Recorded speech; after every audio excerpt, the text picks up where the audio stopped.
10 साल पीछे जाएंगे तो 10 साल पुरानी बातें याद आएंगी ना कि तब क्या करते थे। तो जब तब करते थे जो वो आज से शुरू कर दें, अगले 10 साल की जिंदगी खुश हो जाएगी। तलाक के बाद अपनी जिंदगी को दोबारा से कैसे शुरू किया जा सकता है? तलाक जब हो गई तो ताल्लुक टूट गया, खत्म हो गया, इमोशंस भी खत्म हो जानी चाहिए।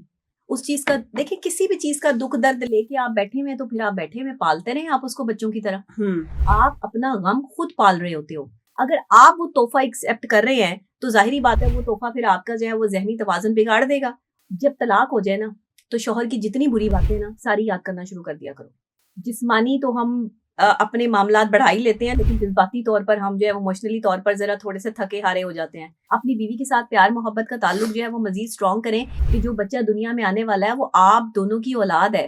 बुजुर्ग जोड़ों को मजीद अपनी जिंदगी को खुशगवार बनाने के लिए क्या करना चाहिए? क्योंकि अगर वो साथ हैं इस उम्र के इस हिस्से में, तो इसका मतलब है कि उन्होंने एक बहुत अच्छी और एक खुशगवार जिंदगी गुजारी है।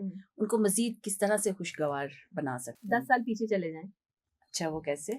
10 साल पीछे जाकर जो है वो अपनी जो है वो इमोशंस को 10 साल पुराना कर लें। यानी 10 साल पहले वो जहाँ खड़े थे वही इमोशंस, वही लव, वही केयर, वही तमाम तर चीज़ें जो है वो अपनी ज़िंदगी में ऐड कर लें। बहुत आसान काम है। 2 जुमलों में जो है इसका जवाब है। 10 साल पीछे जाएंगे तो 10 साल पुरानी बातें याद आएंगी ना कि तब क्या करते थे। तो जब तब करते थे जो वो आज से शुरू कर दें, अगले 10 साल की जिंदगी खुश हो जाएगी।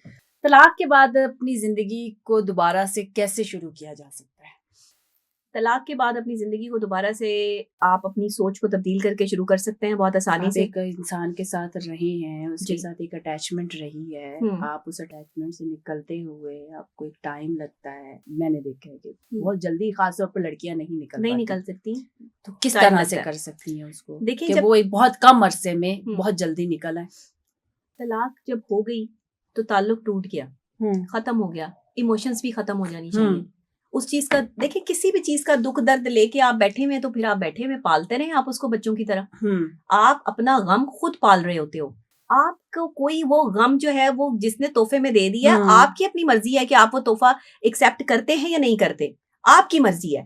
अगर आप वो तोहफा एक्सेप्ट कर रहे हैं तो जाहिरी बात है वो तोहफा फिर आपका जो है वो जहनी तवाज़ुन बिगाड़ देगा और आपको इमोशंस और हाई कर देगा। बार बार सोचोगी उसके साथ गुजरे हुए लम्हे, बार बार सोचोगी उसकी अच्छी और बुरी बातें। जब तलाक हो जाए ना तो शौहर की जितनी बुरी बातें ना सारी याद करना शुरू कर दिया करो। ससुराल वालों ने जितने जुल्म किए ना वो सारे याद रखा करो। नफरत और बढ़ती जाएगी और बहुत जल्दी जो है वो निकल आओगी। आखिरी सवाल, जिस्मानी कुर्बत के साथ साथ जज्बाती कुर्बत को कैसे जो है वो बढ़ाया जा सकता है? एक दूसरे का ख्याल रखिए और बुरे वक्त में एक दूसरे का साथ देके। ठीक है।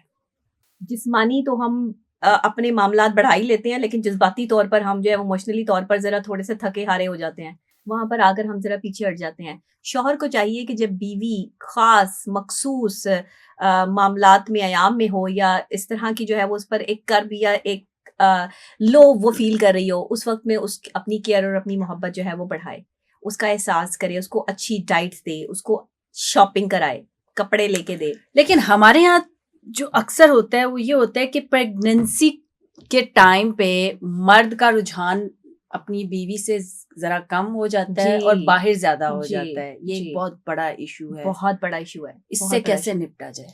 मैंने वही आपको कहा ना कि जो मखसूस अयाम है, जो एक औरत बच्चा पैदा करने के लिए जो है वो आपका बच्चा है ना, आप ही के लिए पैदा कर रही है, आप ही की खुशी के लिए पैदा कर रही है, तो आप उसके साथ कनेक्ट क्यों नहीं होते?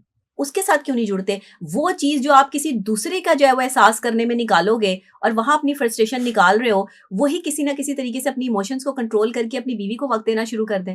अपनी बीवी के साथ प्यार मोहब्बत का ताल्लुक जो है वो मजीद स्ट्रॉन्ग करें कि जो बच्चा दुनिया में आने वाला है वो आप दोनों की औलाद है और उस बच्चे को जीनियस बनाने के लिए प्लानिंग करें। उस बच्चे के लिए अच्छा क्या क्या हो सकता है उसके लिए रोजाना कुछ ना कुछ नया खरीदें, एक साथ जो है वो टाइम स्पेंड करें, अपनी बीवी को अच्छा खाना खिलाएं, अपने हाथ से खिलाएं। आप यकीन करें आपकी बीवी खुश होगी, अच्छा खुश शक्ल और खुश अखलाक बच्चा पैदा होगा। आजकल के जो बच्चे खुश अखलाक नहीं ना पैदा हो रहे उसकी सबसे बड़ी वजह रीजन यही है कि बाप जो है वो टाइम नहीं दे रहे बीवियों को और बीवियां फ्रस्ट्रेटेड है।